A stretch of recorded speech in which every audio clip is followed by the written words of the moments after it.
Dude, we're in Juneau, Juneau, Alaska. We rented a car. We did a Toro thing based on the information from some other YouTubers. And now I'm beginning to question that decision. So let's see if we can find our car. Oh, fingers crossed. And you can continue on our adventure of Juneau, Alaska.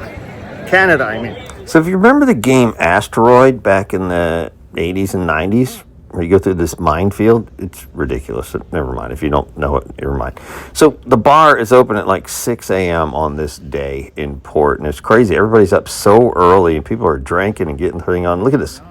Don't they remember the Titanic? Because you're sailing right by these gigantic icebergs and just carelessly, I guess. And it looks like a minefield, like that asteroid thing I'm talking about. Anyway, so there is a glacier back here, and the captain runs by it in the morning, and he's like, oh, you can see the glacier, but the problem is it's like directly in the sun.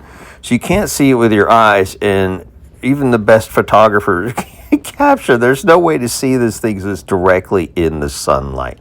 Not a great plan, but some beautiful scenery along the way. There it is. Can you see that in the background? I mean, no matter what you do to your lens and adjusting the light or whatever, you're not going to be able to see anything on. This is kind of a wasted trip. They should have just pulled in Juneau and then told you to take an excursion to go see it the right way when the sun's kind of up in the middle of the sky. But, you know, that's what they do. This is the picture you want. And you can only get this by driving into the national park where you have access to this and the waterfall. So this is definitely a huge recommendation if you're going to Juneau. So yeah, we did have a problem here.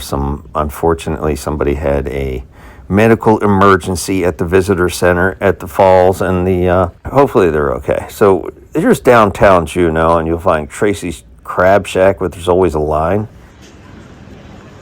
Alaskan traffic light.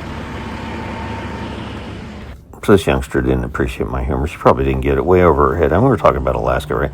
So we're looking all over the place, and our maps, our Apple Maps, were just wonky. Google Maps didn't help at all. So we ended up calling an Uber to take us to where the car was located. And it's in a parking lot. We paid $25 extra to have it dropped off somewhere in proximity to the cruise ship.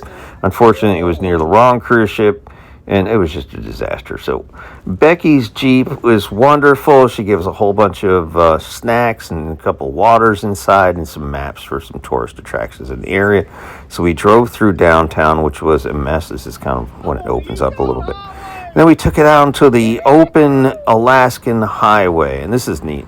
Now the glacier and the falls are not too far. The Nugget Falls are not too far. It's maybe 25-30 minutes from the port, so it's a decent drive.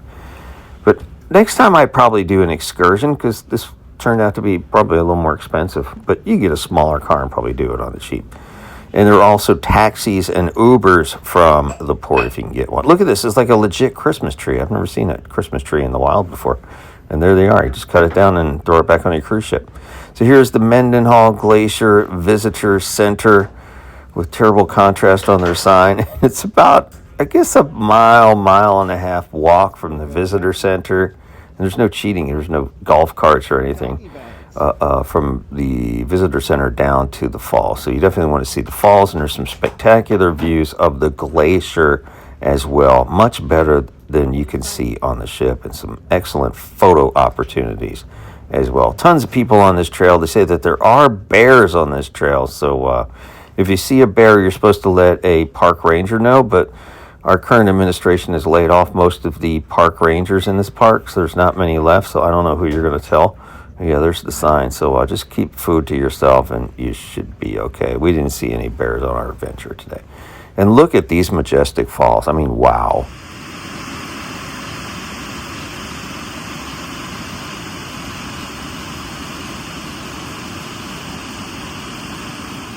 What's cool about these falls is you can get as close as you want. There is no one standing there. You could stand underneath these falls. It was an abnormally hot and sunny day. They tell me it always rains and it's cold in August. For some reason, you can see there's blue skies and it was like 70 degrees. Unbelievable weather we had here. We were so fortunate. And yeah, I mean, I'm like right under the falls. Really, you could walk out here and stand under the falls if you wanted to, and no one cared.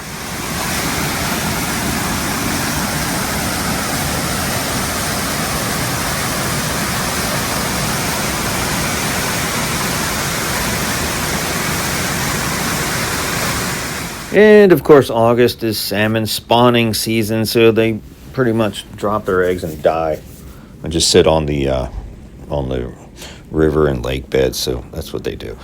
And wow, what a place. Unbelievable. A once in a lifetime kind of deal. Drove back, saw the police out in force, so be careful. If you do rent a car through this Toro system, you do have to fill it up, and there's a gas station on 10th. And you could do that. It's like $4.50 a gallon. Well, at the time we shot this video anyway. There's the tram, takes you up to the top of that mountain. Not sure what that does, but that looked interesting. And it was packed with people. It's pretty steep, man. I don't know if I'd have the guts to do this, but maybe you do. And let us know in the comments what this is all about. And maybe next time we come to Juneau, if we ever come back to Juneau, we'll try that again. But a beautiful port, lots to see. And this is the way to get the best pictures of the falls and also the Mendenhall Glacier.